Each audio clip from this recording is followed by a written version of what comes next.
My name is Eleanor Vance, I'm 65 years old, and on the night before my only son's wedding, his fiancée banned me from attending. Before I tell you how that wedding ended in a spectacular disaster that even involved the police, let me know where you're watching from in the comments. It all happened last spring. The air in Austin was thick with the scent of jasmine and barbecue, the kind of evening that feels full of promise. I was on my way to the rehearsal dinner at a fancy steakhouse downtown, the kind of place with dark wood and waiters in crisp white aprons. In my hands I held a heavy leather-bound scrapbook. It wasn't just a gift. It was my heart, pressed and bound over 28 years. Ever since my husband passed away when our son Michael was just a little boy, it had been just the two of us against the world. I worked double shifts as a nurse at St. David's to make sure he had everything he needed for college, to make sure our life was stable. I poured every ounce of my love and energy into raising a good man. And I had. Michael was my whole world, my greatest achievement. This scrapbook was the proof. 200 pages, filled with everything from his first crayon scribbles to his architectural degree from Austin. I'd spent months putting it together, wanting his new wife, Chloe, to see the journey that had shaped the incredible man she was about to marry. I imagined them flipping through it together, laughing at the toothless grins and awkward high school photos. I walked into the restaurant, the sound of cheerful chatter and clinking glasses washing over me. I saw Michael across the room, handsome in a tailored blue shirt, surrounded by his groomsmen. My heart swelled with pride. Before I could make my way over to him, a figure stepped in front of me. It was Chloe. She was stunning as always. A pristine white dress, blonde hair pulled back in a perfect chignon, a smile that could charm anyone. But as she got closer I saw it again, that familiar chill in her blue eyes. It was a coldness that her bright smile never quite reached. "Eleanor," she said, her voice smooth as silk. "So glad you could make it." "Chloe dear." I smiled, holding out the heavy book. "I made this for you and Michael. I thought you two might enjoy it tonight." She didn't even glance down at it. Her eyes like chips of ice stayed locked on mine. She took a step closer, lowering her voice so only I could hear, the cheerful noise of the party fading into a dull roar in my ears. "Eleanor, let's be clear," she whispered, the smile never leaving her lips. The words that came next felt like a physical blow, a punch to the gut that knocked all the air from my lungs. "After tomorrow, you are not part of this family anymore." I blinked, sure I had misheard. My throat went dry. "Excuse me." Her smile widened, but it was sharp, cruel. "You heard me. You've done your part. You raised him. Tomorrow he becomes my husband, my family, my future." She gestured vaguely toward the scrapbook I was clutching to my chest. "We don't need old attachments or sentimental baggage holding us back. You've served your purpose." The room started to spin. Served my purpose? Baggage? Was that all I was? 28 years of sacrifice, of loving him, of being his entire world reduced to baggage. "So do us both a favor," she continued, her voice a venomous hiss wrapped in silk. "Don't come tomorrow. Stay home. Don't embarrass yourself by clinging to a life that's no longer yours. Michael's life is with me now." She reached out and patted my arm, a gesture that was meant to look comforting to anyone watching from a distance, but to me it felt like a snake's touch. "Enjoy your evening, Eleanor." And with that she turned, her perfect smile back in place, and glided back toward the party, leaving me standing alone in the entryway, the sounds of celebration now sounding like a cruel mockery. I stood frozen, my knuckles white as I gripped the leather-bound book of memories she had so carelessly dismissed. The weight of it in my hands suddenly felt immense, unbearable, like the weight of my own shattered heart. I stumbled out of that restaurant, the scrapbook feeling like a block of lead in my hands, its weight threatening to pull me to the ground. I didn't know it then, but those cruel words were a declaration of war, and I was completely unarmed. The drive home was a blur. The familiar streets of Austin, the vibrant lights of South Congress, the comforting silhouette of the downtown skyline. They were all just hazy shapes seen through a thick fog of shock and pain. I somehow made it to my driveway, turned off the engine, and just sat there in the humming silence of my old car, the keys still clenched in my fist. My mind, a place usually filled with grocery lists and reminders to call my sister, was a roaring vacuum. How did we get here? How did the beautiful life I'd painstakingly built for my son lead to this moment of utter humiliation? I finally made my way inside and sat at the kitchen table, the one where Michael and I had shared thousands of meals. It was the same table where he'd done his homework while I cooked dinner after a grueling 12-hour shift at the hospital, the scent of antiseptic clinging to my scrubs. My hands were shaking so violently that the water I tried to pour from the tap sloshed over the rim of the glass. My life wasn't supposed to be easy. I'd accepted that a long time ago. My husband, Robert, a kind gentleman with a laugh that could fill a room, was taken from us in a senseless car crash on I-35. Michael was just 5. One minute I was a wife, a partner, part of a team. The next I was a widow, a single mother staring into a future that felt like a vast, terrifying, empty canyon. I was only 37, and the weight of it all was crushing. There were nights I'd cry silently in the shower so Michael wouldn't hear, the despair so deep I thought it would drown me. But then I'd tiptoe into his room, see his small chest rising and falling in the soft glow of his dinosaur nightlight, and I'd feel a steel rod solidify in my spine. He needed me. My grief was a luxury I couldn't afford. So, I did what millions of mothers before me have done. I packed my own pain away in a small tight box in the attic of my heart, and I got to work. I became a machine of survival. I picked up every extra shift I could at St. David's, nights, weekends, Christmas Eve, Thanksgiving. I remember one Christmas Michael was 7 and I had to work a double. I left his presents under a tiny tree and came home on Christmas morning, just as he was waking up. The look of disappointment on his face when he realized I'd missed Santa nearly broke me in two. But I smiled, told him Santa had left me a special note, and we made pancakes. That was our life, making the best of the hand we were dealt. I learned to be everything. I was the plumber who fixed the leaky faucet with a library book and a wrench. I was the chef who could make a pound of ground beef last for 3 days. I was the coach who practiced his multiplication tables with him until my voice was hoarse. I was the soft place for him to land when he fell, and the firm hand that guided him back to his feet. There were no fancy vacations to Disney World, no new cars.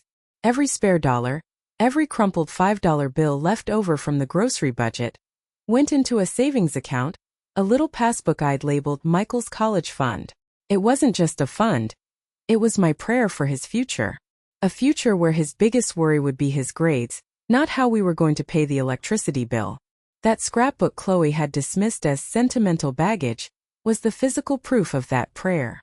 Page after page held the receipts of our shared life. There was Michael at 7, holding his first soccer trophy, his grin missing 2 front teeth. I remembered I was so bone-tired that day. I'd fallen asleep in the bleachers for a few minutes, waking with a jolt of panic, terrified I'd missed his moment. There he was at 10, with a model volcano that had erupted with baking soda and vinegar, spraying sticky foam all over my clean kitchen floor. I hadn't even been mad. His face, alight with the sheer magic of creation, was worth 1,000 clean floors. And then there he was on his high school graduation day, so tall and handsome in his cap and gown, his arms slung around my shoulders. He'd gotten a full academic scholarship to the prestigious architecture program at the University of Texas. I remember crying so hard I couldn't speak, a flood of tears washing away years of exhaustion and worry. All those lonely nights, all the sacrifices, it had all paid off. He had made it. He was going to have the life I had only dreamed of, a life of stability and success, a life where he would never have to know the bone-deep fear of financial insecurity that had been my constant companion. He grew into a man who was kind, who was thoughtful, a man I was immensely proud of. He'd call me every Sunday without fail just to check in. When he started his first job at a top architectural firm in Austin, he told me his dream wasn't just to build skyscrapers, but to design homes. Safe, beautiful homes for families. Like the home you always made for me, Mom, he'd said, his voice thick with emotion over the phone. A place that always felt safe, no matter what. So when he brought Chloe home for the first time 3 years ago, I wanted to love her. I was desperate to. She was beautiful, polished, and she made my son happy in a way I hadn't seen before. He was utterly smitten. I saw how he lit up when she entered a room, and for that I was willing to overlook almost anything. I told myself the chill I felt from her was just my imagination. I told myself I was being an overprotective, meddling mother. I wanted so badly for it to work, for my son to have the loving partnership his father and I were robbed of, that I ignored the blaring sirens of my own intuition. I swallowed my doubts, packed them away in that same box with my grief, because that's what mothers do. You put your child's happiness before your own feelings, even when those feelings are screaming that something is terribly wrong. I remember the day he introduced her. Her smile was bright, but her eyes were like chips of glass. That should have been my first warning sign. Chloe was a master of a particular brand of psychological warfare, the kind that's waged in whispers, in backhanded compliments, in gestures that are sweet on the surface but laced with arsenic underneath. It's the kind of cruelty that makes you feel like you're going insane because you're the only one who sees it. She was methodically and maliciously dismantling my relationship with my own son, and she was doing it with a surgeon's precision, right in front of my eyes. It began with a campaign to reframe my love as control. It was insidious. If I called Michael to see how his presentation at work had gone, Chloe would later say in a light, teasing voice loud enough for me to overhear, "Your mom is so cute, the way she keeps tabs on you. It's sweet, but you're a grown man now, honey. You need your space to be the powerful man I know you are." She was positioning me as a relic of his childhood, a doting but ultimately smothering force that was holding him back from his magnificent future with her. If I offered him some financial advice, drawing from my hard-won experience, she'd laugh it off. "Oh, Eleanor, that's so quaint. But Michael and I are aiming for a slightly different lifestyle. We're thinking investment portfolios and a healthy salary, not clipping coupons." Michael, who hated conflict above all else, would just laugh along, pat my hand and say, "It's okay, Mom. We've got it." He didn't see that with every laugh. He was siding with her, validating her dismissal of me. The most painful maneuver was when she drove a wedge between me and my sister, Carol. Carol and I had been inseparable since we were kids.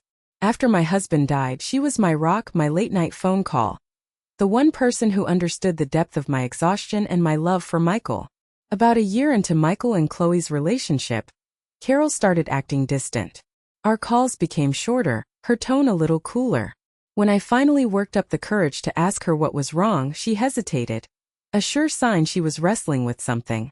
"Eleanor," she said, her voice careful, "I had a call from Chloe the other day. It was unexpected. She was just so worried about you." "Worried about me?" I asked, a cold knot forming in my stomach. "Yes," Carol continued, and I could hear she was choosing her words with precision. "She said she feels like you're having a really hard time letting Michael go. She said you seem a bit lonely since you retired and that maybe you're clinging to him a little too much. She's worried it's putting a strain on him." The air left my lungs. The audacity was breathtaking. Chloe had gone behind my back, called my sister, and painted me as a pathetic, lonely old woman, clinging to her son out of desperation. She had twisted my love into a narrative of jealousy and neediness. "Carol, that is a complete and utter lie," I said, my voice shaking with a rage so intense it made my vision blur.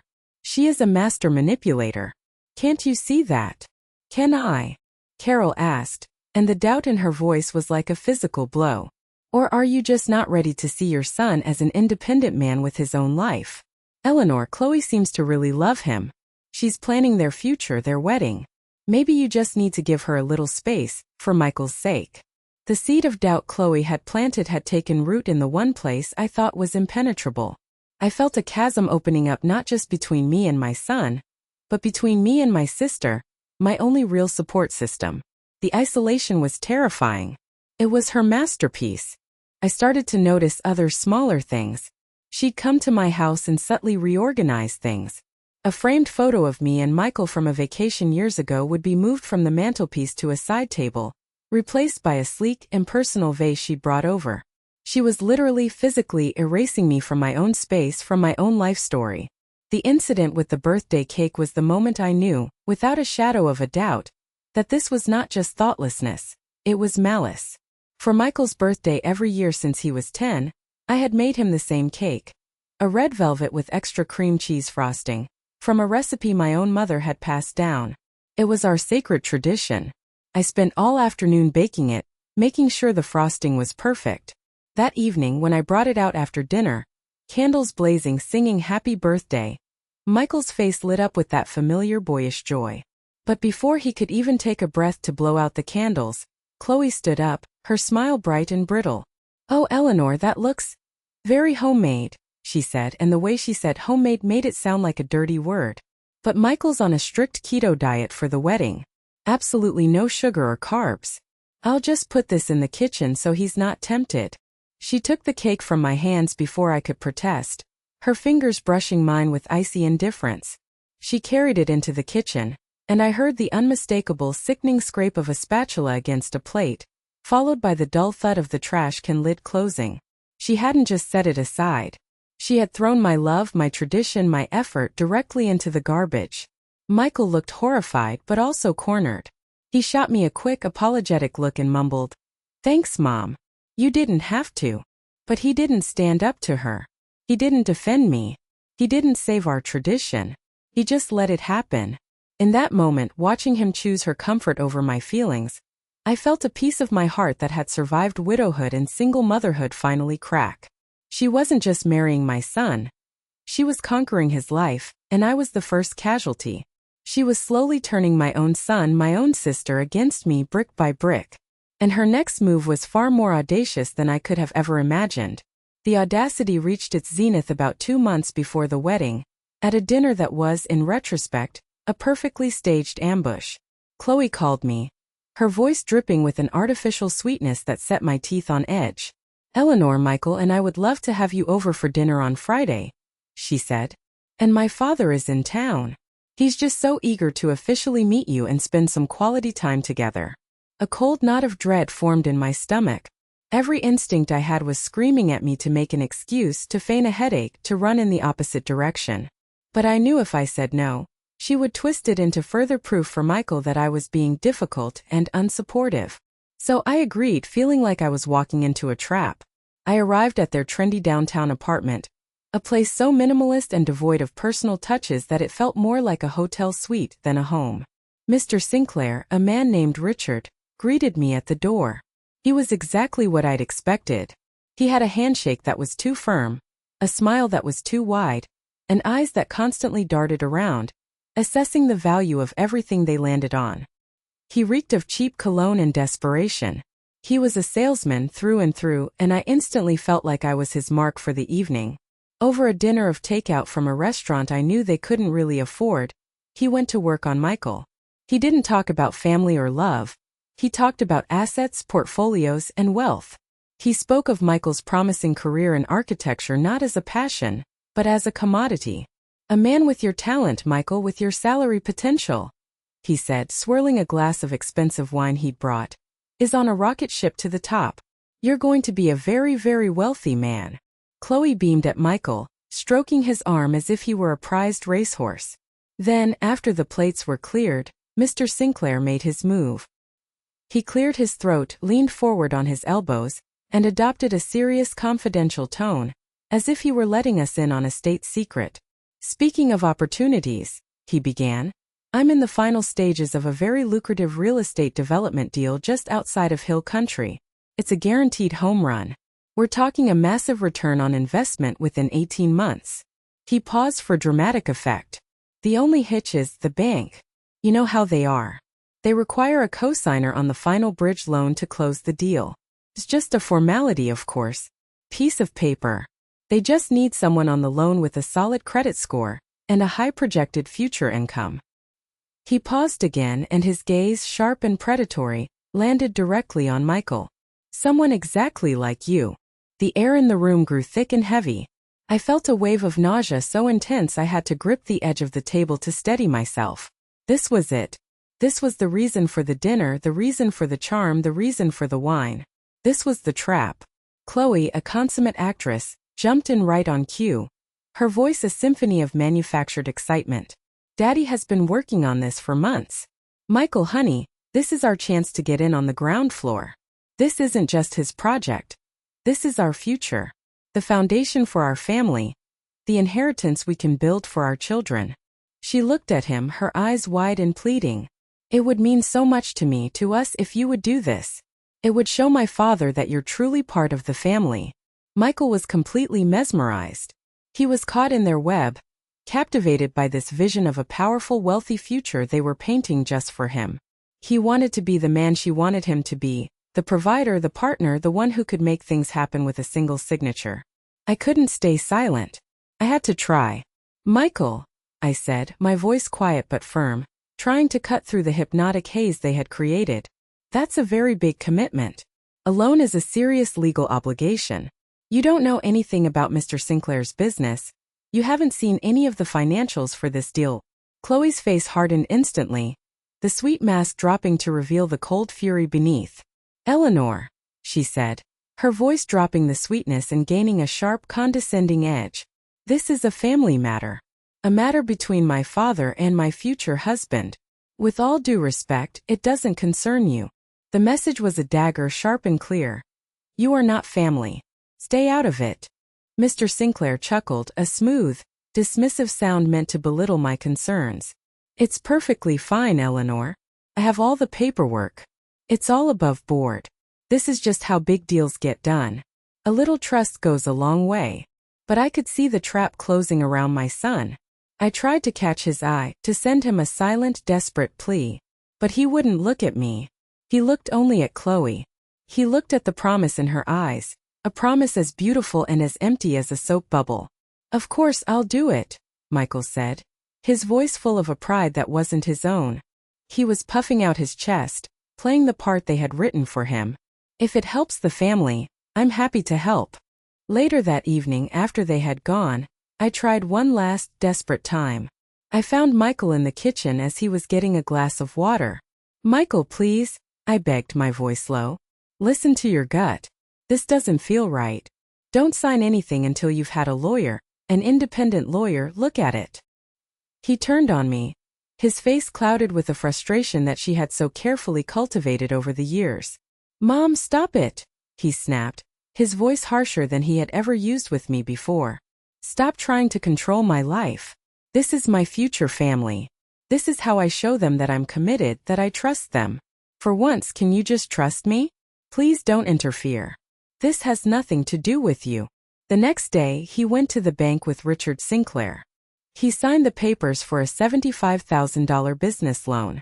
He had no lawyer, no independent advice, just the blinding light of Chloe's love, and the promise of a future that was built on a foundation of quicksand. As he told me about it later, trying to justify his decision with their talking points, I could see a triumphant smirk flash across Mr. Sinclair's face in my mind's eye. My blood ran cold. I knew with a certainty that chilled me to the bone, that my son had just walked into a trap. And that brought me to this morning. The morning of the wedding. I woke up long before the sun, my body moving on a painful autopilot. I went to the closet and my hand hovered over the pale blue dress I'd bought months ago. That color looks beautiful on you, Mom, Michael had said when I'd shown it to him, his eyes bright with genuine admiration. The memory was a shard of glass in my heart. I slowly closed the closet door. I wasn't going. The decision felt like tearing myself in two. It felt both impossible and inevitable.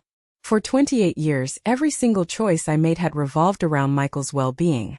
Every sacrifice, every long night, every worry was a stone I had laid on the path to his future. To not be there on the most important day of his life felt like a profound betrayal of everything I was as a mother. Felt like abandoning my post. But to go to sit in that polished church pew, to force a smile onto my face, and to watch him vow his life to a woman who had looked me in the eye and told me I was disposable, that felt like a betrayal of myself. Felt like spiritual suicide. To sit there and applaud their union would be to validate her cruelty, to silently agree that I was, in fact, nothing more than baggage to be discarded. It would be an act of ultimate self-annihilation, and I was tired of setting myself on fire to keep others warm. So I sat at my kitchen table, wrapped in my worn-out bathrobe, clutching a cold mug of coffee, and I let the morning happen without me. My phone started buzzing on the counter at 8 o'clock and didn't stop. It was a constant vibrating reminder of the world that was moving on, celebrating without me. A world where I no longer belonged. A text from my cousin. Can't wait to see you. What a beautiful day for a wedding. A text from Michael. Hey Mom, we're heading to the chapel now. The guys are all here. Getting nervous.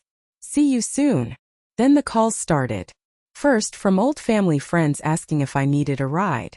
Then from relatives wanting to know where I was sitting. I ignored them all, the screen lighting up with names that were once sources of comfort, now just sources of anxiety. My heart hammered against my ribs with every buzz. A small, desperate voice inside me screamed, "Go. Just go. He's your son. Don't let her win." But a louder, wearier voice, the voice of a woman who had been pushed past her breaking point, whispered back, "No. This isn't about winning or losing. This is about surviving." At 9:30, Michael called again. I stared at his picture on the screen, my thumb hovering over the green button. I couldn't do it. I let it ring until it went to voicemail. A minute later, a notification popped up. His voice, when I finally summoned the courage to listen to it, was tight with a new, unfamiliar panic. "Mom, where are you? People are starting to ask. I'm getting worried. Chloe said you weren't feeling well last night, but I know that's not it. Please, Mom. Just call me back. Please." I pressed the phone to my chest, a dry, ragged sob catching in my throat. The maternal instinct to run to him, to soothe his fears, to fix everything, was a physical force pulling me toward the door. But I held my ground. At 10 o'clock, there was a frantic, insistent pounding on my front door that made my heart leap into my throat. It was my sister, Carol, her face a mask of anger and confusion, already dressed in her lavender bridesmaid gown, her hair perfectly coiffed. "Eleanor, what in God's name are you doing?" she demanded, pushing past me into the house without waiting for an invitation. "You're not even dressed. The ceremony starts in an hour. Michael's been calling me, he's freaking out. He thinks something happened to you." I just shook my head, the words trapped behind a wall of grief. "I'm not going, Carol." Her jaw dropped. She stared at me as if I'd grown a second head. "Not going? Are you insane? This is Michael's wedding. Your only son. Whatever issues you have with Chloe, you put them aside for one day. For him." The tears I had been holding back all morning finally spilled over, hot and bitter. I looked my sister in the eye, and the raw, unvarnished truth came pouring out of me in a torrent. "She told me not to come," I whispered, my voice breaking. "Last night, Chloe looked me in the face and told me that after today, I am not part of the family anymore. She told me to stay home and not embarrass myself." Carol stared at me, her anger dissolving into a stunned disbelief. "What? No. She wouldn't say that. There must be a misunderstanding." "There is no misunderstanding," I insisted, the memory replaying in my mind, sharp and brutal. "She called me baggage, Carol. She said I had served my purpose and was no longer needed." My sister sank onto a kitchen chair as if her legs had given out. The fight drained from her face, replaced by a dawning, sickening horror. For a long moment, the only sound in the room was the relentless ticking of the clock on the wall, each tick marking a second closer to the ceremony I was supposed to be at. "Oh my God," she finally breathed, her hand flying to her mouth. Then her eyes filled with tears of her own, tears of shame. "Oh, Eleanor, I am so sorry." I believed her. When she called me, she was so convincing. She twisted everything, made me think you were the one causing problems. She reached across the table and grabbed my hand, her grip tight and desperate. "I'm so sorry I doubted you. I should have known better." Hearing those words, feeling her support, was like a dam breaking inside me. I finally had an ally, someone who saw the truth. As my sister held my hand, I knew I had made the right, yet most painful decision of my life. You might think this is where the story ends, with a broken-hearted mother missing her son's wedding. But stick around, because what happened next was something no one, least of all me, saw coming. The church bells from St. Mary's began to ring across the neighborhood, the sound echoing through my quiet, lonely house. 11 o'clock. The ceremony was starting. I closed my eyes, picturing my son standing at the altar, waiting for his bride. Little did I know, the real drama was just about to unfold. While I was sitting in my silent kitchen, miles away at the picturesque chapel, the scene was one of elegant, controlled chaos. The organist was playing a soft prelude, the late morning sun streamed through the stained glass windows, and guests were murmuring in the polished pews, fanning themselves with their programs. The air was thick with the scent of lilies and anticipation. In a small oak-paneled side room off the sanctuary, Michael was pacing like a caged animal. He was trying to straighten his bow tie for the 10th time, but his hands were unsteady. A fine sheen of sweat coated his forehead. His groomsmen were trying to lighten the mood, cracking jokes about cold feet and the old ball and chain, but their laughter was strained. A cloud of palpable anxiety hung over Michael. His mother wasn't there. He'd called her, he'd called his Aunt Carol, and had gotten no answer. He tried to tell himself she was just running late, but a worm of dread was coiling in his stomach. He knew his mother. She was meticulously punctual. Something was deeply, terribly wrong. His best man David had been Michael's friend since kindergarten. They'd been through everything together, from scraped knees on the playground to agonizing over college applications.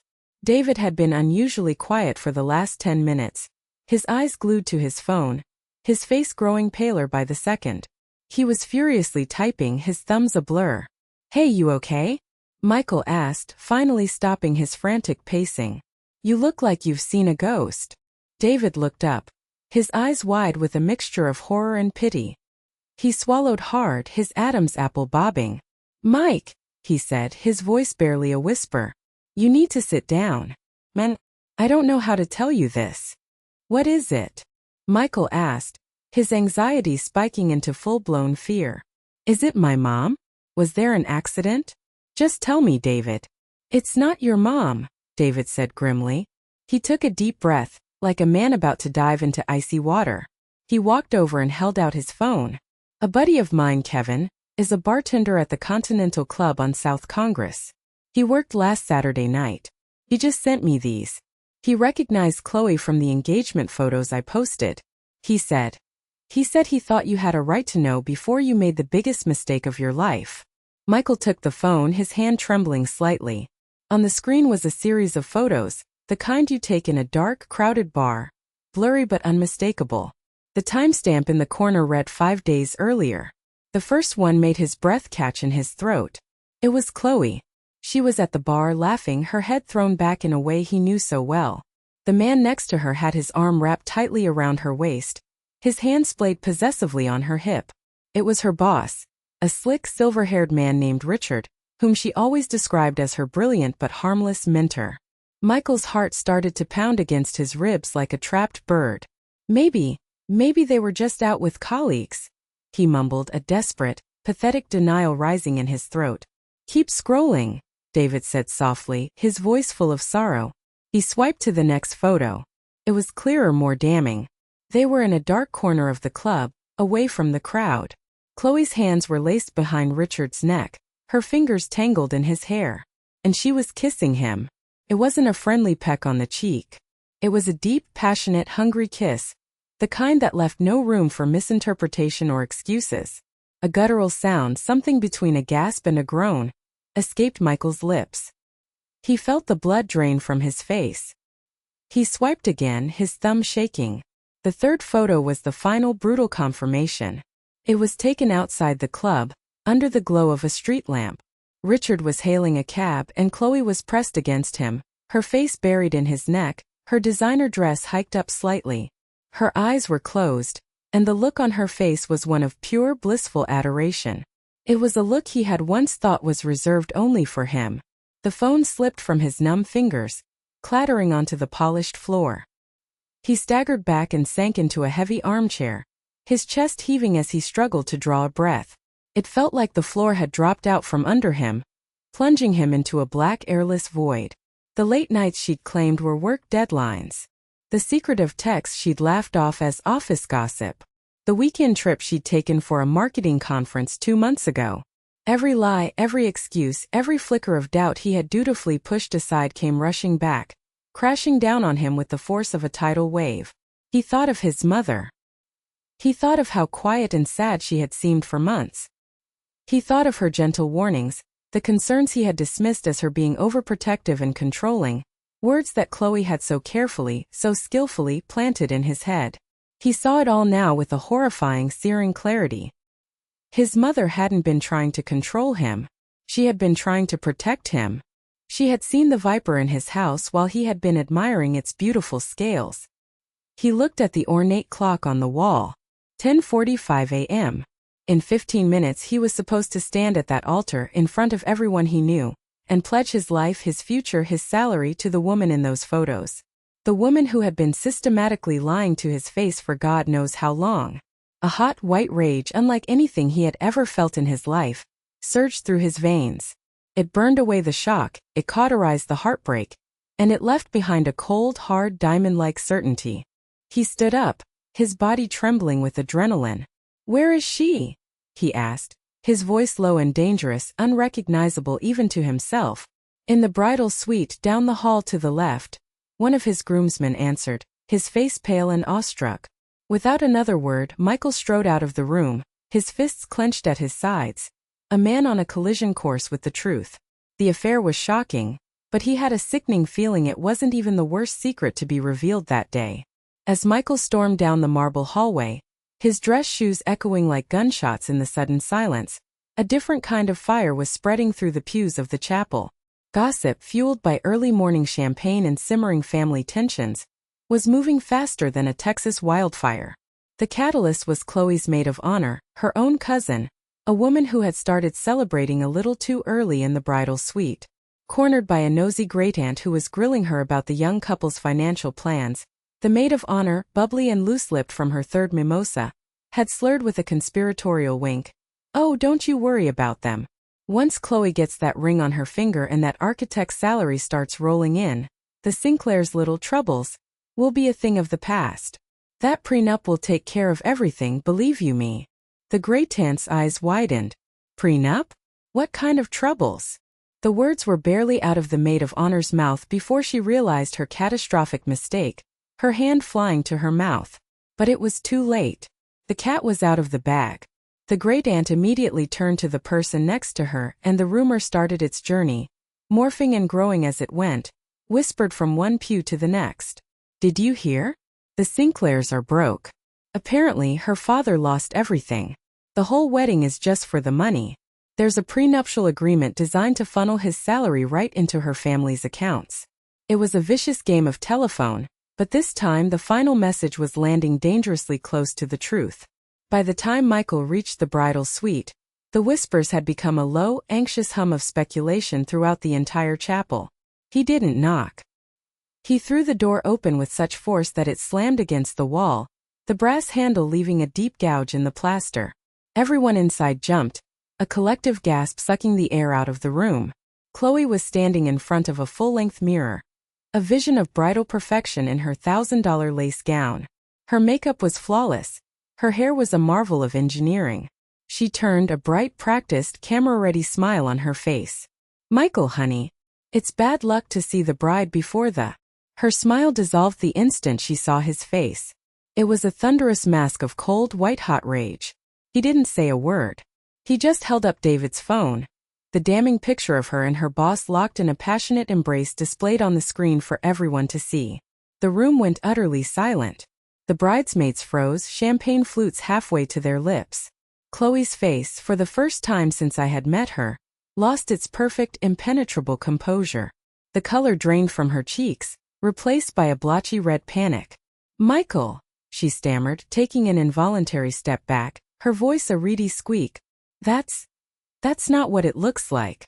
Richard and I were we were celebrating a big deal we closed." "Celebrating a deal?" Michael's voice was a low roar that seemed to shake the very walls. He took a menacing step into the room. "Is that what you call it? Because it looks to me like you were celebrating his tonsils. Does your celebrating often end with you wrapped around him in the street?" One of the bridesmaids gasped loudly. Chloe's mother, who was fussing with the veil, stepped forward, her face a pinched mask of indignation. "Michael Vance, how dare you speak to my daughter that way on her wedding day? You are out of line." Michael's head snapped toward her, his eyes blazing.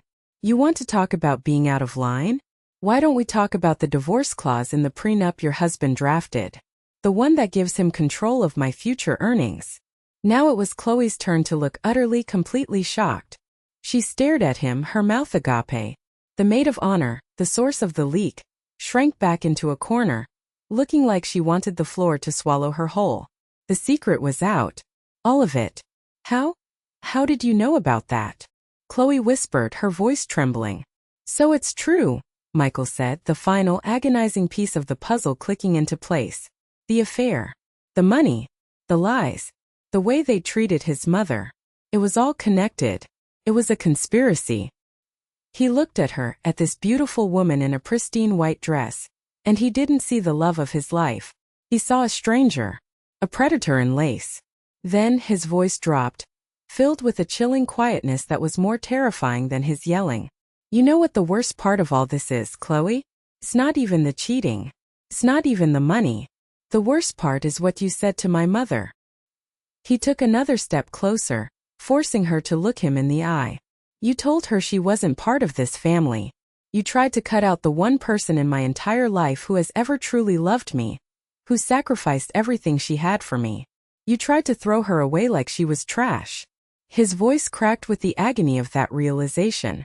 And you did it so you could replace her with this. A sham. A business transaction. Chloe's panic finally morphed into defensive fury, the last refuge of the guilty.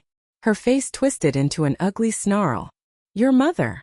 Is that what this is about? She's been poisoning you against me from the very start. She's a jealous, lonely old woman who can't let go of her precious little boy. But the words which had once been so effective now fell flat, because in that moment Michael finally understood. My mother hadn't needed to poison him against her. She had been the poison all along. He turned and walked out of the room, leaving a stunned, toxic silence in his wake. He walked with a purpose he hadn't had moments before. He walked past the whispering, staring guests, down the long center aisle, and stood at the altar where he was supposed to begin his new life. The pastor looked at him, his face a mask of confusion. Michael took a deep breath and faced the packed crowd. His voice, shaking but firm and clear, echoed through the silent chapel. There will be no wedding today, he announced, his words landing like stones in a quiet pond. This marriage, this entire relationship, was based on lies and betrayal. The ceremony is cancelled. Gasps erupted like popcorn. Mr. Sinclair shot to his feet in the front pew, his face purple with rage. You will not humiliate my daughter like this, he bellowed. Michael looked at him with a cold, dead contempt. She humiliated herself. He turned and walked back down the aisle, away from the altar, away from the lies, and out the heavy oak doors of the chapel into the bright Texas sun, a free man. The wedding was off. But Chloe and her family, masters of manipulation and narrative control, weren't going to go down without a fight. Their carefully constructed financial lifeboat had just been torpedoed, and they were furious. They couldn't be seen as the liars and the cheats. In their world, perception was everything. They needed a villain, a scapegoat to absorb the blame for the public implosion of their plans. And they had already spent years grooming me for the part. By that evening, as I sat with Carol, numbly drinking tea and trying to process the flood of disjointed information coming from frantic family members, my phone started buzzing again. This time it wasn't with worried calls but with a new kind of intensity. It began with a text from my cousin Martha. Eleanor, I don't know what's going on, but you need to look at Chloe's Facebook page. Right now. With a sense of profound dread, I opened the app. And what I saw made my stomach clench and my blood run cold. Chloe had launched a full-scale, preemptive social media assault. She had posted a professional photo of herself from the bridal suite, taken just hours before everything fell apart. In it, she looked ethereal and heartbroken in her expensive wedding dress. But this photo had been carefully chosen. Her makeup was artfully smeared, as if from crying, and a single perfect, glistening tear traced a path down her cheek. The caption was a masterpiece of manipulative fiction, designed to incite rage and pity. Today was supposed to be the happiest day of my life, it began. I was supposed to marry the man I love, but my heart is shattered into a million pieces. Sometimes a mother's jealousy is a poison that can ruin even the purest love. She could not stand to see her son happy with another woman. She fed him lies, turned him against me, and sabotaged our future. I will always love you, Michael. Even if your mother will never let us be happy. Please respect my privacy during this devastating time. It was brilliant. It was vicious. And it worked like a charm. The post exploded. Within hours it had been shared hundreds of times, accumulating thousands of comments and sad face reactions. The comments section was a cesspool, a torrent of digital venom, all of it directed squarely at me. What kind of monster mother does this to her own son? She needs to be cut off. I feel so sorry for you, sweetie. I had a mother-in-law from hell too. Stay strong. You dodged a bullet even though it hurts. She's probably one of those moms who was secretly in love with her own son. It's a sickness. So disgusting. Someone needs to find this Eleanor Vance and put that old hag in her place. She doesn't deserve a son like him. I felt physically ill. A wave of nausea washing over me. Strangers from all over the country, people who knew nothing about me or my life, were dissecting my character, calling me every vile name imaginable, all based on a beautifully crafted lie. They were building an effigy of me in the public square of the internet and gleefully setting it on fire. Chloe's family and friends acted as accelerants, fanning the flames with their own fabricated stories in the comments. Her aunt commented, "I saw it from the beginning. Eleanor never gave poor Chloe a chance. She was cold and critical from day one, always undermining her." One of her bridesmaids added, "Eleanor even tried to sabotage the cake tasting.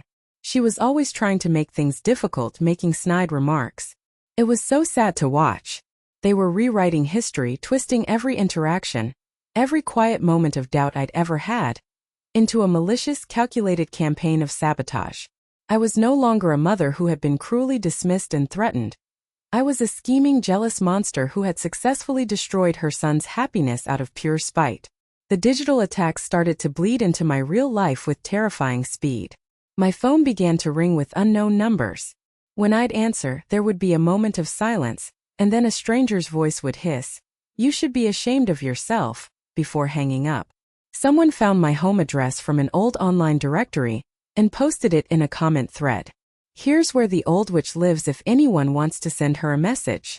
I started looking over my shoulder when I went to the grocery store, my heart pounding every time someone glanced at me for a second too long. I felt like a prisoner in my own home, a target in my own neighborhood. Michael was beside himself with rage. He called me, his voice shaking. "Mom, I am so sorry. This is my fault. I'm going to post the truth. I'll post the pictures of her and her boss. I'll tell everyone what she did, what her family did." "No, Michael," I said, my voice weary, devoid of fight. "Don't stoop to her level. It will just turn into a he said, she said mudslinging match. You'll look just as bad as she does." In truth, I was also terrified. I didn't want the intimate, ugly details of his betrayal splashed all over the internet for everyone to dissect. He had been hurt enough. The thought of his pain becoming public entertainment was more than I could bear. But my silence was a vacuum that they were more than happy to fill with their poisonous lies. They were controlling the narrative and they were winning. Friends who hadn't been at the wedding started calling, their voices hesitant and full of a careful, prying curiosity. "Eleanor, is everything okay? We saw Chloe's post. It just sounds so awful." They didn't know what to believe. I could hear the doubt in their voices. And that doubt, from people I had known for years, cut me deeper than any stranger's insult. They were trying to rewrite history, painting me as the villain. But they had made a critical error. They had pushed too hard. They had underestimated me. They didn't know I had an ace up my sleeve. Or rather, I had a friend who knew exactly how to play the game, and she was about to change the rules completely.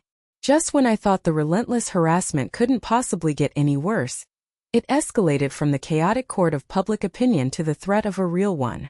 A week after the canceled wedding, while I was still reeling from the online attacks and afraid to answer my own phone, a courier on a bicycle delivered a thick, crisp envelope to my front door. It felt heavy in my hands, foreboding. Inside, on expensive cream-colored paper embossed with the logo of a prestigious downtown law firm, was a letter that would change the entire game.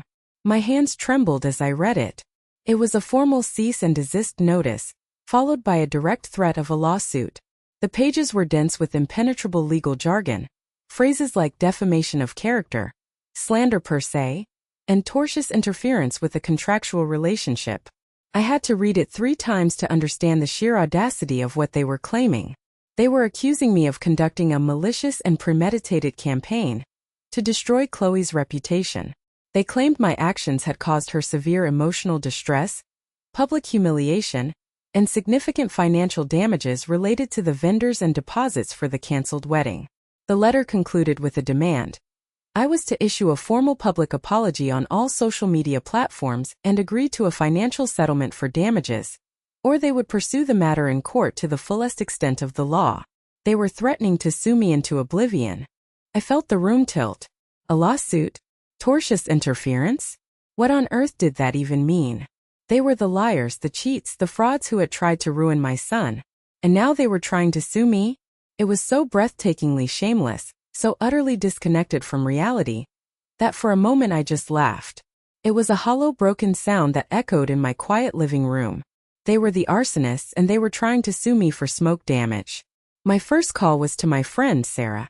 Sarah and I had been friends for 30 years, ever since we were both young women trying to make our way in the world.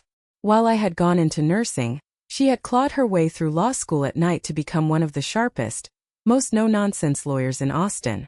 I read her the letter over the phone, my voice shaking with a mixture of fear and fury. She was silent for a moment after I finished, and then she let out a low whistle.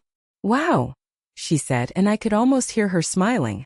"They are playing dirty. And they are dumber than a bag of hammers. Tortious interference with a contractual relationship. That's a new one for a wedding. What does it mean, Sarah?" I asked, my voice trembling. "Can they actually do this?" "It means they're accusing you of intentionally and wrongfully ruining their business deal," she explained, her voice clear and calming. "Which, in this case, was the marriage. It's a legal Hail Mary, Eleanor. It's what lawyers call a slap suit. A strategic lawsuit against public participation. It's designed to scare you, to bury you in legal fees, to intimidate you into silence. They're hoping you'll get scared, pay them off to make it go away and shut up." She paused and her voice hardened. "Don't you dare respond to this. Don't even think about it. Bring that letter to my office first thing tomorrow morning. And bring every piece of paper Michael has related to the Sinclairs." The next day I sat across from her gleaming cherrywood desk, the threatening letter lying between us like a coiled snake. Sarah read it again, her expression grim.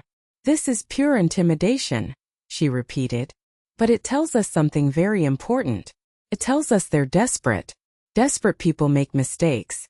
They've opened a door they're going to wish they had left shut." She leaned back in her high-backed leather chair, tapping a pen on a yellow legal pad. "You told me Michael co-signed a business loan for Mr. Sinclair, right? For $75,000. "Yes," I said. "Against my better judgment." "Let me make a few calls," she said, her eyes gleaming with a lawyer's predatory focus. "I have a friend who's a forensic accountant, a guy who can find a hidden dollar on Mars. Let's see what we can dig up on Mr. Richard Sinclair's lucrative business deals and this so-called inheritance he was trying to build." Sarah was a bulldog. Within 48 hours she called me back, and her voice was electric with the thrill of the hunt. "Eleanor, are you sitting down?" "Yes, what is it?" I asked, my heart pounding in my chest. "Our Mr. Sinclair isn't just a bad businessman," she said, her voice tight with controlled anger. "He's a serial bankrupt with a nasty, well-documented gambling habit. He has a string of failed businesses and lawsuits trailing him from Houston to Dallas. The real estate development he sold Michael on? It doesn't exist. It's a complete fabrication." I felt a cold dread wash over me, a feeling of horrifying validation. "So where did the money go, Sarah? Where is Michael's money?" "That's the kicker," Sarah said, her voice dropping. "My investigator traced the initial drawdown from the loan account. It wasn't paid to any suppliers, contractors, or development firms. $75,000 was wired directly from the bank to a casino marker account at the Golden Nugget Resort in Lake Charles, Louisiana. The payment was made to cover a gambling debt that was about to go to collections. The loan wasn't an investment, Eleanor. It was a bailout." I was speechless. The breath left my body. It wasn't just about a broken heart and a canceled wedding anymore. This was calculated, predatory fraud. They had used my son's love and his trust as bait to con him out of a massive amount of money, a debt that he was now legally responsible for. They hadn't just tried to break our family, they had tried to bankrupt my son before his career had even truly begun. The threatening letter on my coffee table no longer seemed scary, seemed pathetic. They weren't threatening me from a position of power. They were bluffing, trying to scare the victim into silence before she realized she'd been robbed. "Sarah," I said, a new cold resolve hardening in my voice, a resolve I hadn't felt in years. "What do we do now?" "Now," she replied, a dangerous smile in her voice, "we fight back. We're going to take their ridiculous lawsuit and use it to burn their entire house of cards to the ground." It wasn't just about a broken heart anymore. It was about fraud. And we had the receipts. The revelation about the fraudulent loan was like a flash of lightning in a dark room, illuminating the true, ugly nature of everything the Sinclairs had done. The fight was no longer about defending my reputation against their petty lies. It was about protecting my son from the financial ruin they had so callously engineered for him. The first thing I did after hanging up with Sarah was call Michael. I didn't tell him what I'd found over the phone. I just said, "Michael, I need you to come over right now. It's urgent." He arrived 20 minutes later, looking exhausted and defeated. The public humiliation and the private heartbreak were visibly taking their toll. He had lost weight he couldn't afford to lose, and there were dark circles under his eyes that spoke of sleepless nights. He sank onto my sofa, a shadow of the vibrant, optimistic man he had been just a few weeks ago. "Mom, I saw their lawyer's letter," he said, his voice flat and devoid of emotion. "They sent a copy to my apartment. It's insane.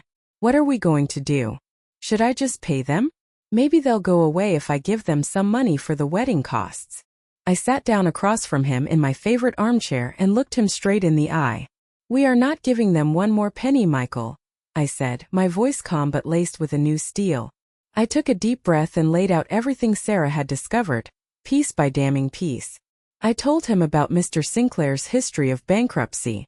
I told him the real estate deal was a complete sham. And then, I watched his face as I told him where his $75,000 loan had really gone. I told him about the casino, the gambling debt, the wire fraud. As I spoke, I watched a storm of emotions move across his face. The exhaustion was replaced by a stunned disbelief, then by a slow-burning, righteous anger, and finally, by a profound and crushing wave of guilt. He buried his face in his hands, his broad shoulders shaking with silent sobs. "I can't believe it," he whispered, his voice muffled by his hands. "I can't believe I was so stupid. God, I was so blind." He looked up at me, his eyes glistening with unshed tears, looking more like the little boy I had raised than the man he had become. "You tried to warn me, Mom. At that dinner you tried to tell me something was wrong. You saw them for what they were and I didn't listen.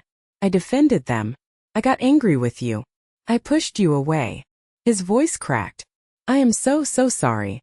In that moment, all the pain and hurt of the past few years, the feeling of being pushed aside and erased, melted away. He wasn't just my son. He was my boy again, looking at me with a desperate need for forgiveness and guidance. I moved from the armchair to the sofa and wrapped my arms around him, holding him tight as the sobs he had been holding back for weeks finally broke free. "It's okay, honey," I whispered, stroking his hair just like I did when he was little. "It's not your fault. You have a good heart and you wanted to believe in the best in people. You loved her. And they took advantage of that love. That's on them, not you. But we're not going to let them get away with it. We're in this together, you and me. Just like always." That conversation was a turning point. It was like a fever had broken. The guilt that had been paralyzing him was replaced by a steely, focused determination. The next day, Michael, Sarah, and I met in her sunlit office conference room, and we began to build our case. It felt less like a legal strategy session and more like we were assembling a war chest.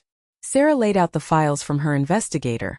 The glossy printouts of Mr. Sinclair's bankruptcy filings from 2 different counties, public records of his previous failed businesses with angry comments from former partners, and the undeniable bank statement showing the wire transfer to the casino. It was a mountain of irrefutable evidence. Then Michael pulled out his laptop.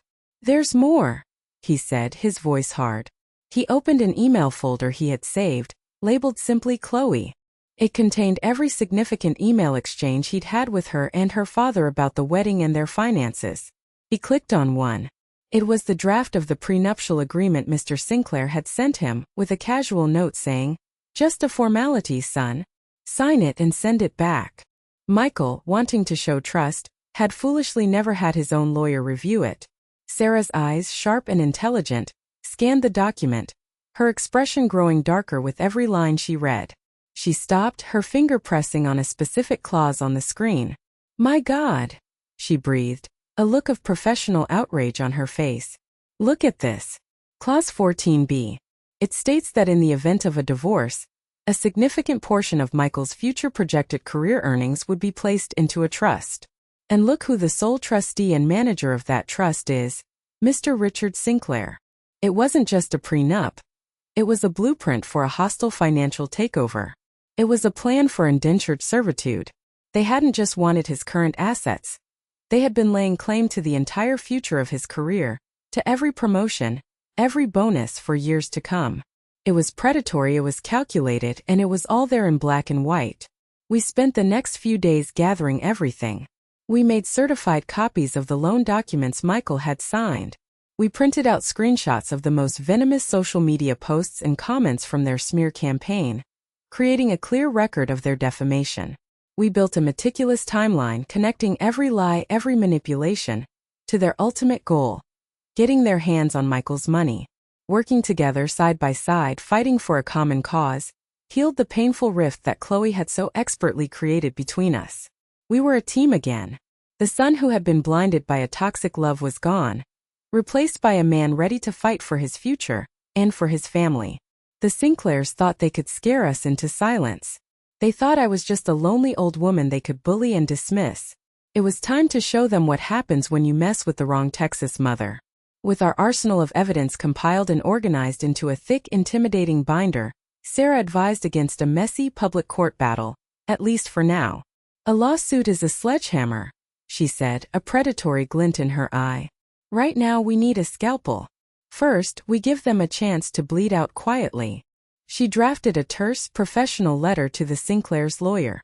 It stated, in no uncertain terms, that we rejected their frivolous claims and were fully prepared to countersue for fraud, defamation, and conspiracy. She requested a formal mediation meeting at her office to discuss a potential resolution before further legal action is initiated.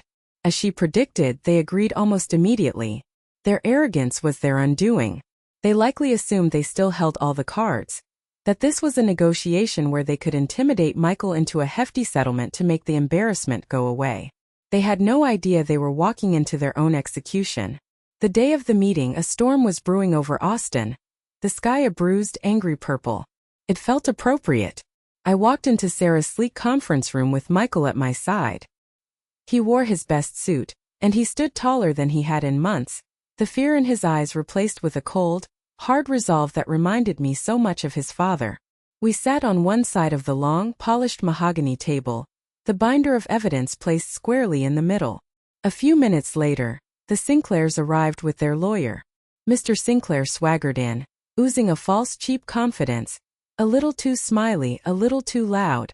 Chloe followed, a wraith in a severe black dress, her face a carefully composed mask of tragic victimhood. She kept her eyes downcast, refusing to look at me or Michael. They sat down opposite us, the table feeling like a battlefield. Their lawyer, a slick man with slicked back hair and a flashy watch, began the proceedings. As you know, he said, gesturing dismissively to the threatening letter he'd sent, we are here to discuss reparations for the significant emotional and financial damages my clients have suffered. Mrs. Vance's malicious interference and Mr. Vance's breach of promise have caused irreparable harm. Sarah let him finish his little speech, a small, knowing smile playing on her lips. She let the silence hang in the air for a moment, making them squirm before she spoke. Thank you for that piece of creative fiction, she said, her voice calm and dangerously quiet. Now let's talk about reality. She reached forward and opened the thick binder. The sound of the metal rings snapping open echoed in the silent room. Let's start with this, she said, sliding a document across the polished table. It glided to a stop directly in front of Mr. Sinclair. This is a copy of your 2018 bankruptcy filing in Harris County. It lists over $200,000 in gambling debts. She slid another paper across. And this one is from 2021 in Dallas County. Another $150,000. A rather unfortunate and expensive pattern, wouldn't you say? Mr. Sinclair's confident smirk wavered. He glanced at his lawyer, who was staring at the documents, his own composure starting to crack. Now, for the matter of the $75,000 loan, Sarah continued, her voice as sharp and precise as a scalpel. She pushed a certified bank statement across the table. It slid to a stop in front of Chloe. This shows the wire transfer from the loan account Michael co-signed. As you can see, the recipient was not any real estate developer. The recipient was the Golden Nugget Casino in Lake Charles, Louisiana. The memo line reads, "Settlement of marker #785B. Do you recognize that, Mr. Sinclair?" she asked, her eyes locking onto him. "That's wire fraud. It's a federal offense. It carries a hefty prison sentence." Mr. Sinclair's face went from pale to a ghastly shade of gray. Chloe shot a horrified, questioning look at her father. He just stared at the table, a broken, cornered man. "And finally," Sarah said, her voice dripping with contempt as she picked up the last document, "there's the matter of this charming prenuptial agreement you drafted, Mr. Sinclair. The one designed to protect your daughter's future inheritance." She held it up for all to see. "The one that attempts to siphon off Michael's future earnings, every promotion, every bonus, into a trust managed solely by you. Most judges would call that unconscionable. Most people would just call it theft." She leaned forward, her elbows on the table, her voice dropping to a low, dangerous level. "So you can forget your lawsuit for emotional damages. The only damages we're going to be discussing today are the ones you've criminally inflicted on my client. My advice to you," she said, now looking directly at their stunned, sweating lawyer, "is to have your clients agree to two things right now. First, they will immediately assume full and sole responsibility for the $75,000 loan, and we will have the documents notarized today to remove Michael's name and liability completely. Second, they will issue a formal written public retraction of all the defamatory statements made against Mrs. Vance." She paused, letting the weight of the offer, the one-time only lifeline, sink in. "If they agree, Michael is willing to not forward our findings to the district attorney's office. He is willing to let this go." The unspoken threat hung in the air. "If they do not agree, we will walk out of this room, and my next call will be to the authorities. The choice is yours." The room was dead silent, the only sound the frantic whispering between the Sinclairs and their completely outmaneuvered lawyer. Chloe was staring at her father with a look of pure shock and betrayal, as if seeing him for the con man he truly was for the very first time. Finally she looked up, her gaze landing on Michael, her eyes swimming with desperate, crocodile tears. Her mask of composure had shattered, revealing the raw panic beneath. "Michael," she whispered, her voice pleading, I didn't know about the gambling. I swear. I just wanted us to be secure. I did it for us." Michael looked at her, and for the first time since this nightmare began, I saw no anger, no heartbreak in his eyes. There was only a cold, profound pity for the small, grasping person she was. "You knew enough, Chloe," he said, his voice quiet but firm as steel. "You knew it was wrong to lie. You knew it was wrong to cheat. And you knew it was wrong to tell my mother she was no longer my family." He stood up, the movement decisive. "We're done here." Their jaws dropped. The hunters had become the hunted. Their lawyer, seeing his case and his clients implode before his very eyes, quickly and quietly agreed to all of our terms. We walked out of that office, leaving the wreckage of their greed and lies behind us, and stepped out into the clean, rain-washed Austin air. The storm had finally passed. Even though we had won the battle in that conference room, we knew that a quiet, private settlement wasn't enough to heal the public wounds they had inflicted. The truth needed to be heard, not just whispered in a lawyer's office and sealed with a signature. While the Sinclairs scrambled to sign the legal documents that would officially absolve Michael of the fraudulent loan, Sarah, with our full permission, made a phone call. She gave the entire story, the timeline, the motivation, and copies of the non-sensitive documents proving the financial scheme, to a respected investigative journalist she knew at the Austin American-Statesman. A week later, a Sunday feature story ran on the front page of the lifestyle section. The headline was explosive, designed to grab the reader by the collar. "From altar to courtroom. Inside the canceled wedding and the financial scheme that rocked an Austin family." The article was devastatingly thorough and meticulously researched. It laid out the whole sordid affair, detailing Mr. Sinclair's history of bankruptcies, the predatory nature of the prenup that sought to control Michael's future salary, and the shocking details of the fraudulent loan, all backed by public records and expert analysis. It didn't mention Chloe's affair. Michael had insisted on keeping that private pain out of the public eye, a final act of grace she didn't deserve, But it didn't need to. The story of financial predation and emotional manipulation was damning enough on its own. The article concluded by mentioning that an official investigation into Mr. Sinclair's financial dealings by the state's Financial Crimes Unit was now underway. Printed in a small box alongside the main article was the public retraction they had been forced to issue. In cold, sterile, legalistic language, they admitted their previous social media statements regarding me were unfounded and regrettable, and that they sincerely apologized for any distress caused. The effect was instantaneous and absolute. The tide of public opinion didn't just turn. It became a tidal wave of righteous indignation. The same social media platforms where I had been vilified now became a forum for outrage against the Sinclairs. Chloe's post about her shattered heart was flooded with thousands of new comments, burying the old ones. So by shattered heart, you meant shattered access to his bank account? Got it. That poor mother. They tried to ruin her life after she raised her son all alone. This is a special kind of evil. Unbelievable. This wasn't a marriage, it was a hostile takeover. She's a gold digger, and her dad is a common con artist. I hope he gets the jail time he deserves. The sympathy that had once been denied me poured in from all corners. Friends who had been hesitant and distant called with effusive, heartfelt apologies. Strangers sent messages of support, many of them women my age who had their own stories of being underestimated and mistreated. It was overwhelming but in a cleansing, validating way. The truth, my truth, was finally out. The Sinclairs faded from our lives like a bad dream.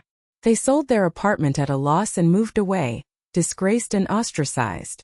The last I heard, Mr. Sinclair was facing serious criminal charges, and Chloe was working a low-level administrative job somewhere in another state. Her dreams of a glamorous, wealthy lifestyle in ashes. They had gambled everything on my son's future, and they had lost spectacularly. For Michael and me, the healing process was slow but it was steady. The ordeal had been a trial by fire, but it had burned away all the lies and left behind a new, stronger, more honest bond between us. He threw himself into his work, his passion for architecture rekindled with a new purpose. He was designing homes again, not just building a career to impress someone else.